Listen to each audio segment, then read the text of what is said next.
morning students. This video is for grade 2 computers and we are going to continue with assignment question number 7. So let's start. Question number 7 is write the following words in the proper column. So here some words are given and here 3 columns are given. हमें क्या करना है, इन words को इन particular column में लिखना है. So which are the 3 columns? Input, process and output. Right. तो अब हमें क्या करना है, सी हम वर्ड्स लेंगे कुछ और उन वर्ड्स को लिखेंगे और उसके अकॉर्डिंगली उनका प्रोसेस और आउटपुट भी लिखेंगे. ये इनपुट, प्रोसेस और आउटपुट का ये जो क्वेश्चन है ये इसीलिए है, ये कुछ एग्जाम्पल्स है हमारे डेली लाइफ के जिनको हम याद करके कंप्यूटर का वर्किंग जो है वो समझ सकते हैं. कंप्यूटर जो है वो इनपुट, प्रोसेस और आउटपुट मेथड पे या इनपुट, प्रोसेस, आउटपुट मेथड पे ही चलता है, उसी साइकिल पे वो चलता है. बट वो समझने के लिए आपको पहले ये डेली लाइफ के एग्जाम्पल समझेंगे तो ही आप उसका वर्किंग समझ पाओगे और याद रख पाओगे. Okay, so let's start. First word is cloth. Cloth मतलब कपड़ा.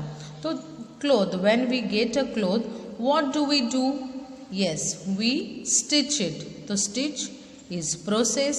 And what output we get? Shirt.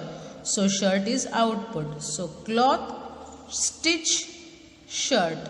Input, process, output. Okay. So next, ज़रूरी नहीं है इसी तरीके से लेना, ये यही क्वेश्चंस एग्जाम में आएंगे, but this way I have manage to write it. हम आपको दूसरा कोई लेना है तो आप वो भी पहले लिख सकते हो, नो इश्यूज़. ओके, बट यहाँ पे जो मैंने लिखा है अब के लिए हम इसी सीक्वेंस में जाएंगे. Okay, whenever you are learning, you are revising, आप अपने हिसाब से जो वर्ड्स आपको पहले दिखे उनके अकॉर्डिंगली आप बाकी के मैच करके लिख सकते हो. So next I have taken is rice.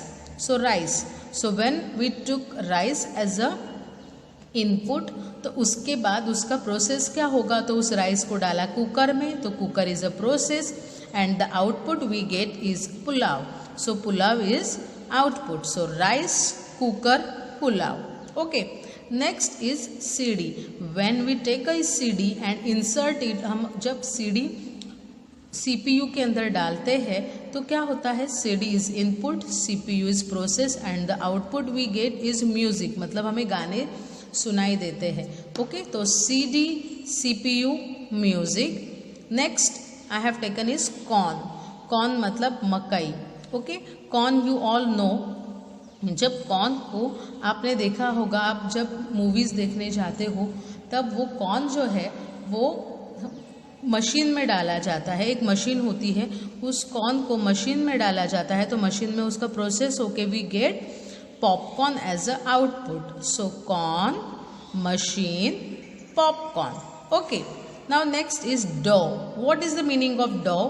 So dough is आटा. जो आटा गूंदा जाता है तो उस आटे को जब गूंद के उसकी एक रोटी बन के जब उसको अवन में डाला जाता है, उस आटे को जब अवन में डाला जाता है तो oven is a process. And what output do we get? We get output as a pizza. तो pizza is output. So dough, oven, output. Okay, next is egg. So egg को लेकर उसको तोड़ के जब पैन में डाला जाता है तो पैन में डाल के उसका प्रोसेस होता है and the output we get is omelette. Output क्या मिलता है हमें? Omelette. Okay, next oranges.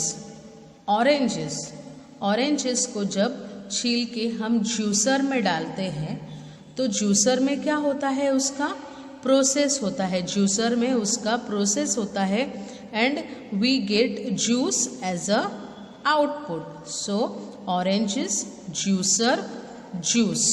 Okay, next is pencil. आप पेंसिल यूज़ करते हो.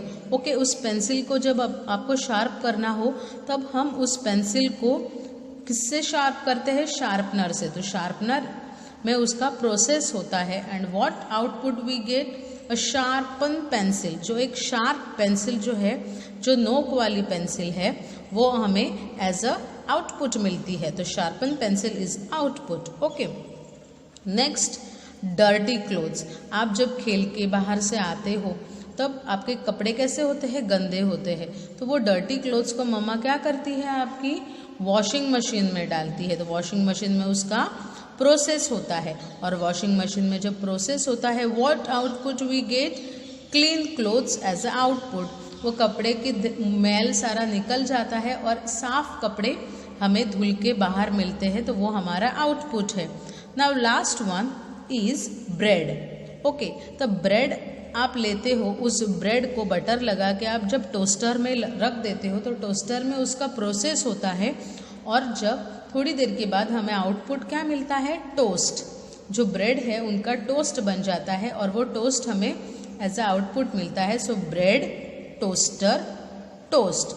सो this is example and this is a thing to remember how computer works in according to this input, process and output method. Okay, so make 3 columns in your notebook and make a practice of writing, speaking and writing, reading and writing of this. Okay, you will make 3 columns and you will write down the way it is written in the assignment. In the same way, you don't have to write this, but you will make a column and you will write this in your notebook. Okay, bye everyone.